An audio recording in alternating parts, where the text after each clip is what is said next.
Hey guys, Bot25 here, watching the SpaceX Abort. It's a replay, technically speaking. I'm sorry if I don't... I'm sorry, which launch pad is this? That looks like the parts for the... All stations on countdown 1. We're at T-minus 15 minutes, tracking one issue on flight software and one question on weather. Other than that, all systems go. Please stand by.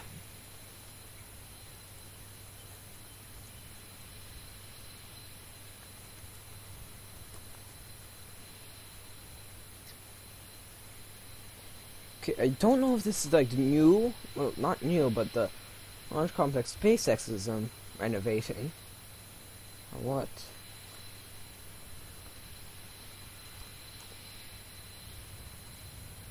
Don't have to know everything, do I? I do need to know here. Oh, whoops, wrong button. Sorry about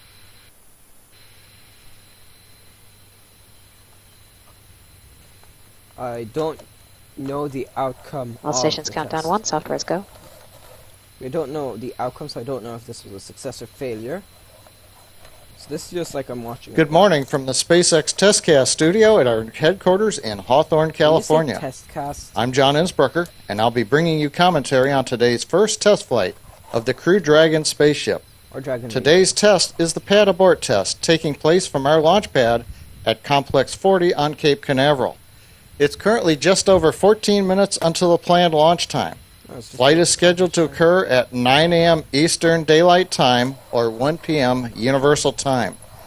Currently, the Dragon team is go for launch. They are conducting their final evaluations, and we'll hear a readiness poll coming up at T-minus 13 minutes. Weather appears to be acceptable, but we continue to watch cloud levels and possibility of lightning in the area. Today's window extends several hours, though, so if we have a weather problem or other schedule issue, we should have time to be able to take a crack at a launch at a later time. SpaceX conducted a successful static fire of the spaceship yesterday on the 5th of May. Following a review of the data from that test, the SpaceX launch director gave the go to proceed with today's flight. Most recently, we've done the Dragon radio frequency checks at just over half an hour before launch, and we've gone into final configuration for flight at T-minus 25 minutes. With that, let's listen to the launch conductor poll of the team at T-minus 13 minutes. So by the way, all that assembly... All stations gonna go for terminal count, beginning with mission assurance. Mission assurance is go. DC. DC is go for terminal count. GC. GC is go. Sys1. Sys1 is go. Sys2. Sys2 is go. CC. CC go. Nav. Nav is go. Flight software. Flight software go. Mission software. Mission software is go. IT. IT is go. Recovery. Recovery go. RC. RC go. OSM. OSM go. ROC. Rock is go. LD. LD is go pending that we resolve our range weather field mill rule here, and we don't violate it in the near term. Copy. LC is go. DC, you are go to enable the terminal count auto sequence. What's DC? If a no-go is required, we will call within the time to protect, T-minus 3 minutes, 30 seconds. All stations, terminal count auto sequence is enabled.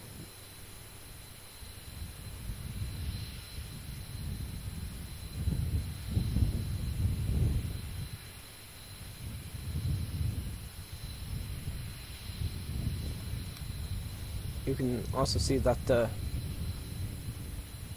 sides drop there of the trunk are a bit scorched, but You've heard the launch conductor poll the team for their readiness for test, coming up at just over 11 minutes and 45 seconds from now. Launch director is looking at one possible constraint. You may have heard the term field mill. They're looking at the charged atmosphere around the launch complex. The lightning concern that I talked about earlier, they're evaluating that right now, so we should hear some more shortly. If we go into the terminal count sequence leading down to 0, and we do have to hold, then we'll just recycle back to possibly around T-minus 20 minutes, evaluate conditions, and then attempt again. So let's listen into the countdown net and see if we continue into terminal count.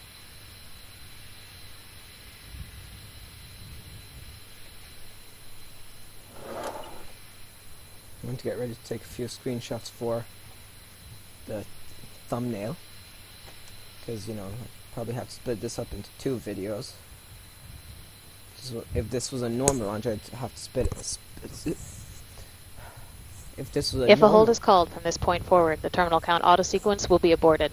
Indicate an abort or hold condition by saying hold, hold, hold on the primary countdown net, countdown 1. In this event, the DC will immediately abort the auto sequence. The DC shall not abort the auto sequence after T-minus 10 seconds, and operators shall not call a hold after T-minus 10 seconds. If a hold is called, all operators proceed to the contingency terminal count abort steps in section 10.17. Stand by to pick up the count. There's the VAB. Are those the shuttle pads?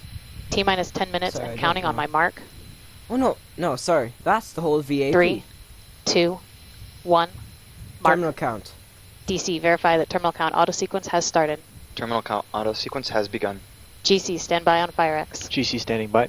RC, start tracking camera video recorders. Affirmative. Normally this looks like you have a Falcon 9 towering like about that high.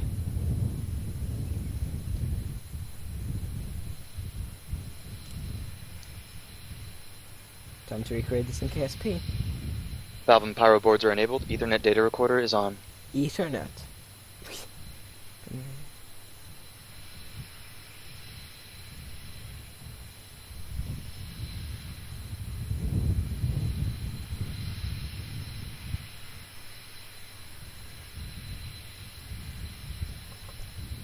Oh. Not really good for the thumbnail. IMU alignment has started.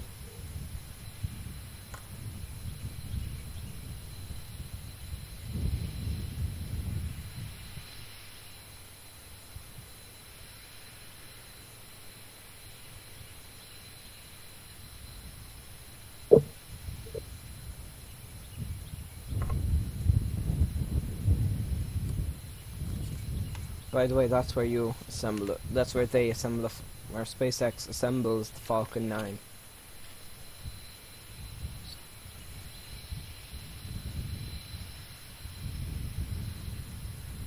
We're at T-minus 8 minutes and 19 seconds until the test of the first Crew Dragon. Today's flight is part of SpaceX's commercial crew contract with NASA. It's the first flight test of the launch abort system, featuring the use of the 8 Super Draco thrusters. Today's test will be short in duration. 90 Following seconds. a terminal countdown, which we're in the middle of right now, Dragon will fire its launch abort system. All 8 Super Draco thrusters will ignite for 5 seconds, burning the nitrogen tetroxide and hydrazine rocket propellant. This will carry the Dragon capsule and its trunk away from the launch pad, simulating an abort from a launch vehicle. The 8 engines, built by SpaceX, will generate 120,000 pounds of thrust, or over 500,000 newtons of force. In 5 seconds, the trunk and capsule will be a kilometer above the pad, heading out to an offshore landing in the Atlantic Ocean. Dragon will coast for another 16 seconds, and at T plus 21 seconds, the trunk will be jettisoned from the capsule. This frees up the Crew Dragon capsule to rotate and point its heat shield towards the ground. The heat shield, as on our cargo Dragon flights, is protected by the trunk until it is jettisoned. 25 seconds into flight, the drogue parachutes will be deployed, followed by the main parachutes at 35 seconds into flight. Then finally, Dragon should splash down just offshore from the launch pad at approximately 1 minute and 47 seconds after launch. Splashdown will be about 2.2 kilometers from the pad. Now this is the first test, as I said, of the SpaceX Crew Dragon spaceship. We're not carrying people on this flight.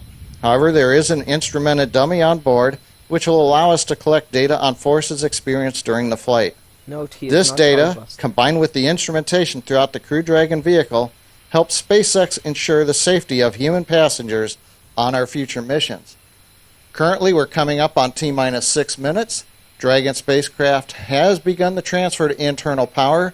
We've also heard that the weather constraints are go for the test.